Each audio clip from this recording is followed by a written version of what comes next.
is 6:34. Good morning to you, watching and listening to Breakfast with Stephen and Angela. We're going to take a look at today's front pages, and we've got two super people that have joined us actually today, because we've got the front page, and we're going to talk to them in a moment there. You can see them here.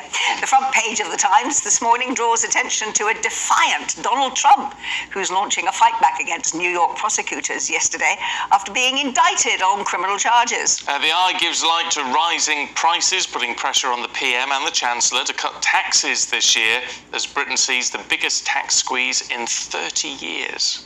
The Guardian reports on Sir Keir Starmer accusing the government of turning Britain's waterways into an open sewer, as data showed that raw discharges were sent into English rivers 825 times a day last year. Oh dear, I'll put you off your breakfast. Front page of the Telegraph refers to President Biden making known that he will not attend the King's coronation, but may send the First Lady to show his support. Well, the Express details Rishi Sunak's belief that Britain's blockbuster trade pact with Pacific nations is the reason why he voted for Brexit. And the Mirror dedicates their front page to Paul O'Grady, specifically that donations to his animal centre look set to hit £100,000 this weekend. What a smashing guy he was. Yeah, miss him a lot. Right, now we've got the newspapers today, and as I say, we have got with us, we've got Kevin, who is from the, he's the political editor of HuffPost UK, Kevin Schofield, as well as a writer and a commentator, and Candice Holdsworth. Good morning to you both. Good morning. Kevin, let's start with that story we were just headlining there from the Express. Rishi Sunak and his blockbuster trade pact. Yeah, so yesterday, very early hours of yesterday. Can you say what it is, Kevin? What, the trade pact? The CPTPP, obviously. Well done. Off the tongue. Well you know what it stands for? I did write it down somewhere. Trans-Pacific Partnership. Yes.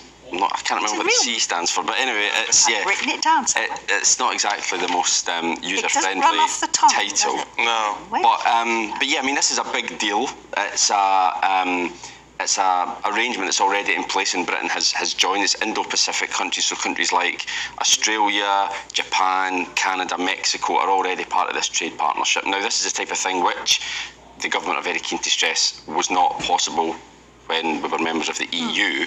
Now, however, in the small print, the government admitted, the government's own assessment of it, that it will add 0.08% to GDP over the next 10 years, which isn't that much really.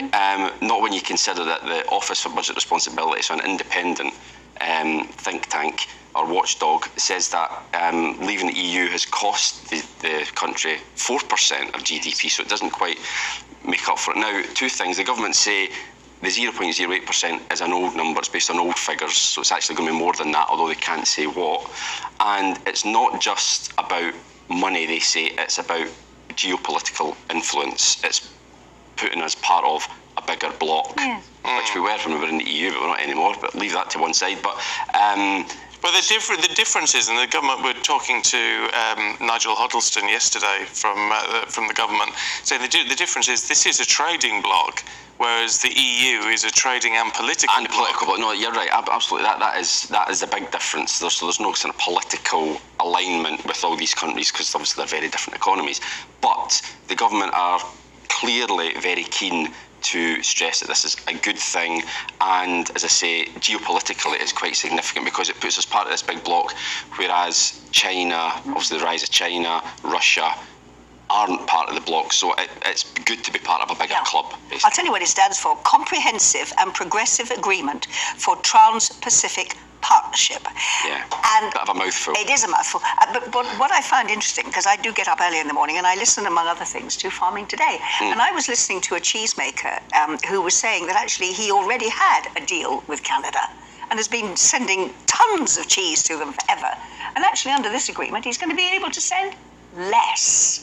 Really? So it was not as good a deal for him.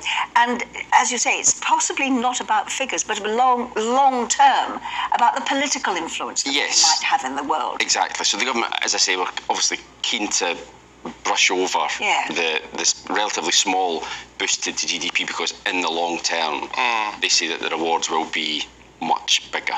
So it remains to be seen. Oh dear. Candice, let's have a look at The Guardian, should we? And that one we were Yes. doing over earlier on. Keir Starmer says the Tories are turning rivers into sewers. Yeah, so this is a story on the front page of The Guardian.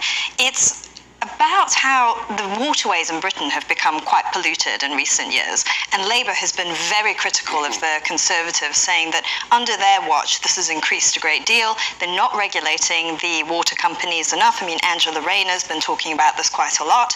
But it's interesting because actually it's been reported that the government is going to start introducing unlimited fines for water companies for dumping in waterways. So they actually are cracking down on it, which goes to show they do think that maybe this is a vulnerable area for them, that Labour can attack them on this area, and that people are quite concerned about it. It is a real election issue. Well, I mean, having clean beaches and clean waterways has been, there's been a campaign about this for decades. Yes. And now the government's even announcing that they're going to have it is a water restoration fund. So it's going to be looking at reintroducing, what are they called? Oh no, I've just gone completely blank. Like rainforest type areas. So sorry about that. Oh yes. No. So they're going to start trying to reintroduce that and recapture some of that. So they're placing a lot of emphasis on the environment. I mean, Rishi Sunak has said he is very committed to these things. He's not skeptical about climate policies or the environment or net zero. He's quite happy to lean into these issues. So it's interesting. Interesting that it might be a little, enough, but too late. It may be. I mean, I think these things, when it comes to Britain's natural environment, it can recover if it's given the chance. I mean, these places are very resilient. They've evolved over millions of years. I think if we step back a little bit, they will take care of themselves. Yeah. Kevin, we've been talking about this morning already, but you've picked out the Times. Donald Trump's indictment. It's a circus, isn't it? It is a circus, and it's remarkable, really, if you take a step back and you think a former president, going to stand in a court, in a dock, charged with, serious offences. Now, his people, as you might expect, have come out fighting. He's going to be in court on Tuesday. That is going to be an enormous circus, as you say. It'll be very interesting to see what his supporters do. I think security is going to be ramped up in New York on that day. I read somewhere that they've cancelled the leave of just about every policeman in the area. I think it's because they're all going to be there. I think it's quite a smart move. Obviously, January the 6th, the memories of that are still very fresh. But he won't wear handcuffs, and we probably won't see his mugshot. He'll get a mugshot taken, which even again in itself, former president, unbelievable. With a number underneath. With a number, which I wonder if we'll ever see it. Maybe not. But he won't be cuffed as a sign of deference to a former president. But and the political angle, obviously, it's really interesting. Will this actually improve his popularity? What do you make of the prosecution? I mean, both of you. I mean, I keep asking people, if there's a case to be answered, it should be answered. But of course, the reply is, well, there isn't really a case. This is all politically motivated by law officials in the States who are elected to office and were elected on the basis that they said they were going to get Trump. So does it hold any water at all? Well, it shows you the dangers of politicising the judicial system. That we don't have that here, thankfully. It could, as I say, it could backfire. If the Democrats think that putting Donald Trump in the dock is going to be a political slam dunk for them, well, all the things that we saw in the run-up to him being elected in 2016, things that would not ordinarily have destroyed any other political career, actually improved the guy's popularity. Yes, because he uses it. They're using the fact that he paid this money, allegedly, to the prostitute, but then passed it off as something else. So they're sort of going for the fact that he's pretending the money was for something else. And I mean, it's the Al Capone trick, isn't it? I mean, that's how they finally got Al Capone. They got him on his income tax. Yeah. They didn't get him on all the other things that he's done. So presumably that's what they're trying to do now with Trump. Well, there has to be some sort of legal case to answer. You can't just magic something out of thin air. So yes, these financial misdealings where they possibly funneled it through another company, company, said it was something else, like a retainer for legal fees. These are all things that he has to answer. But it's so true what Kevin was saying, like this is just going to cause way more division in American society, because if it is true that there was some political motivation behind this, then it's just going to mean Americans are going to lose faith in their institutions, and it's just going to be more and more politicization of things that should be impartial, which is a real pity, I think. Is there a sense now, am I right, are you a Trump supporter or not? No. Right, no. okay. So with that in mind, and because of the politicisation issue, do you think this should have been brought or not? I don't. The thing is if there is a legal case to answer, and if there really genuinely were financial misdealings, then he has to be held accountable for that. I think it's pretty terrible that a former president is being indicted before an election, but there has to be something higher than just political battles. And I want to be very careful about not being drawn into any sort of partisanship, which I think a lot of people are when they're commenting on this issue.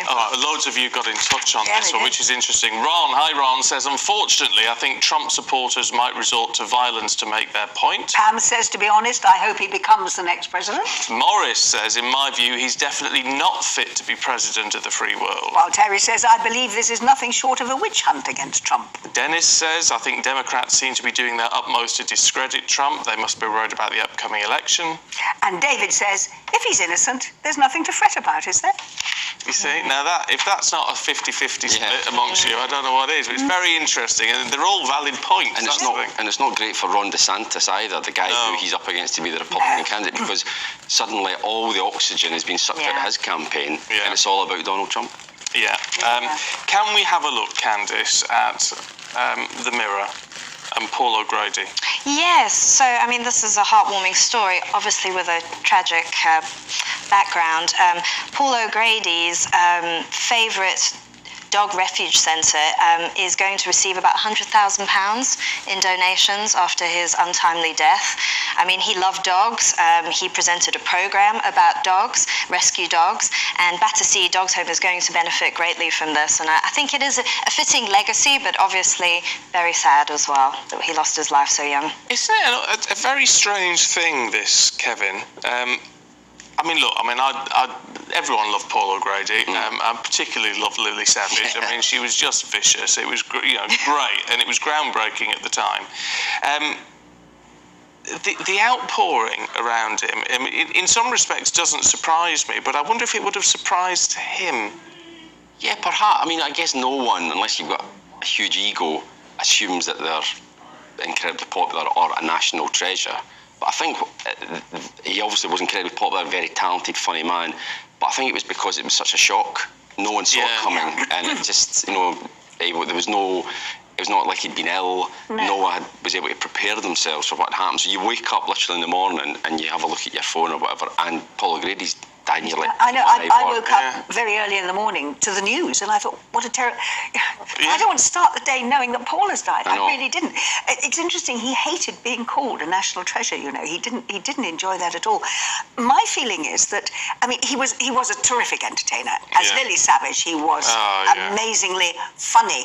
I think that really a lot of it has to do with the humanity that he demonstrated. Yeah. That actually came through that screen and got to people with the programs that he did about animals. And he managed to make a connection with everyone. He was friends with the Queen, Camilla. He was friends with her through the dog charity and what have you.